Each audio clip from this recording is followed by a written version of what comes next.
بسم اللہ الرحمن الرحیم۔ السلام علیکم عزیز طالبات۔ آج کا ہمارا موضوع ہے تحریک خلافت۔ تحریک خلافت برصغیر پاک و ہند کے مسلمانوں نے 1919 میں شروع کی۔ تحریک کے قائدین میں مولانا محمد علی جوہر، مولانا شوکت علی، مولانا حسرت موہانی، مولانا ظفر علی خان، ابوالکلام آزاد، حکیم اجمل خان، مولانا عبدالباری، مشیر حسین کدوئی اور مولانا سلیمان ندوی کا نام قابل ذکر ہے۔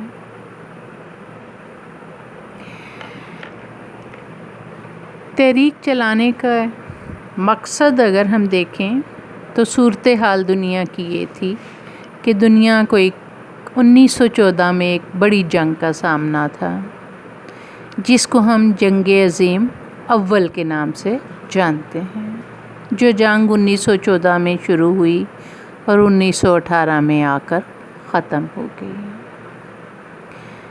جنگ کے فریقین تھے، ایک طرف برطانیہ اور اس کے اتحادی فرانس، امریکہ اور روس، اور دوسری طرف جرمنی، آسٹریا اور ترکی تھا۔ ترکی اس وقت دنیا بھر کے مسلمانوں کا مرکز مانا جاتا تھا۔ ترکی کے خلیفہ کو برصغیر کے مسلمان اپنا خلیفہ تسلیم کرتے تھے۔ پہلی جنگ عظیم برطانیہ اور اس کے اتحادی جیت چکے تھے، اور جو سلوک ایک فاتح اپنے مفتوحہ علاقوں کے ساتھ کرتا ہے اس کا سامنا تھا۔ ترکی اس وقت دنیا کی ایک عظیم مسلم سلطنت تھی،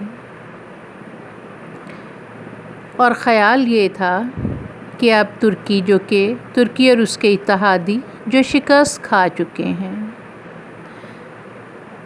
ترکی کے علاقے اتحادی ممالک آپس میں بانٹ لیں گے اور اس کا اقتدار اعلیٰ ختم ہو جائے گا۔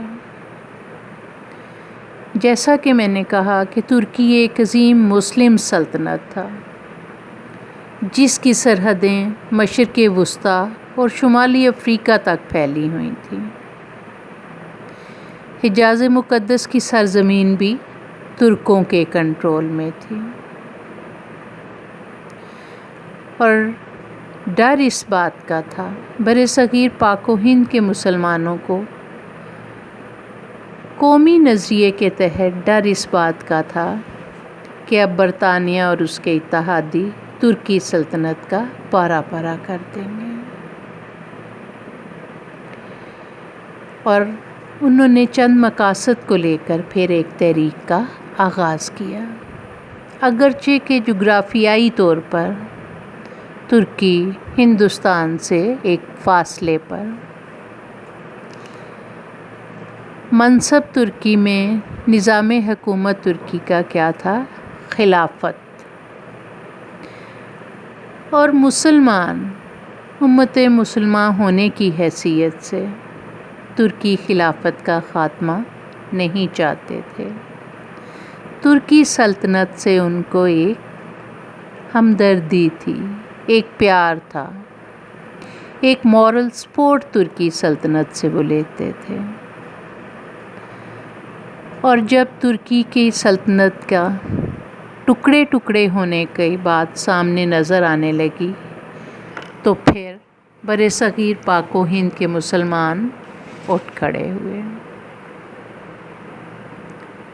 جن میں دو بڑے نام جو کہ میں پہلے بھی ذکر کر چکی ہوں، مولانا محمد علی جوہر اور مولانا شوکت علی تھے۔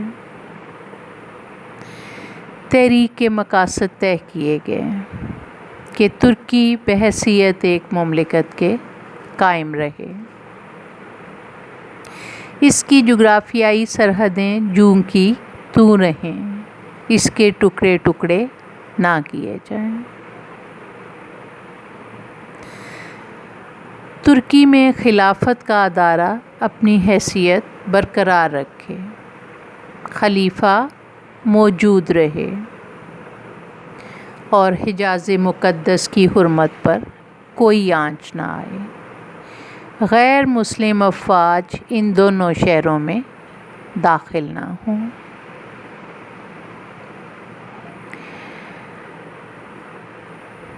تحریک ہندوستان کے مسلمان کی بہت بڑی سیاسی تحریک کی صورت میں سامنے آئی، اگرچہ کہ اس کے مقاصد بظاہر مذہبی لگتے ہیں، لیکن ہندوستان کے مسلمان نے جو رنگ دکھایا وہ یہ تھا کہ ہندوستان کے مسلمان اپنے آپ کو مسلم قومیتی سے جوڑے ہوئے ہیں۔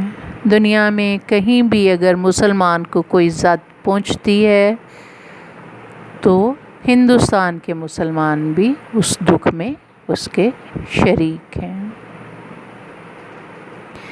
ہندوستان میں سیاسی طور پر اس وقت آل انڈیا مسلم لیگ کا قیام اور اس کی کارکردگی سامنے نظر آ رہی تھی، لیکن جب تحریک خلافت کا آغاز ہوا تو آل انڈیا مسلم لیگ کی طرف سے مسلم عوام کی توجہ ہٹ گئی۔